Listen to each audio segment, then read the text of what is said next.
بسم اللہ الرحمن الرحیم۔ شروع اللہ کے نام سے جو بڑا مہربان نہایت رحم والا ہے۔ امام جلال الدین سیوطی رحمۃ اللہ علیہ نے حضرت عبداللہ ابن عباس رضی اللہ تعالیٰ عنہ سے یہ روایت نقل کی ہے کہ حضور صلی اللہ علیہ وآلہ وسلم کی بعثت کے ابتدائی زمانے میں ایک دن ابو جہل نے سیدہ فاطمہ رضی اللہ تعالی عنہا کو کسی بات پر تھپڑ مار دیا۔ کم سن سیدہ روتی روتی حضور صلی اللہ علیہ وآلہ وسلم کے پاس گئیں اور ابو جہل کی شکایت کی۔ آپ صلی اللہ علیہ وآلہ وسلم نے ان سے فرمایا، بیٹی جاؤ اور ابو سفیان کو ابو جہل کی اس حرکت سے آگاہ کرو۔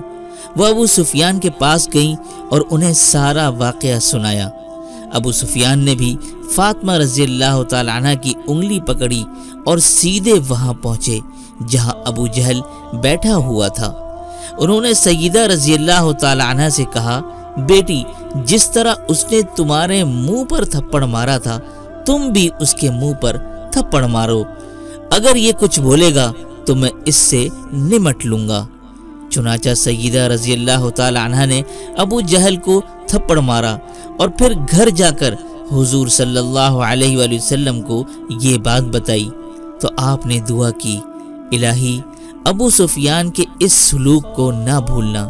حضور صلی اللہ علیہ وآلہ وسلم کی اسی دعا کا نتیجہ تھا کہ فتح مکہ کے بعد ابو سفیان نعمت اسلام سے بہرہ ہو گئے۔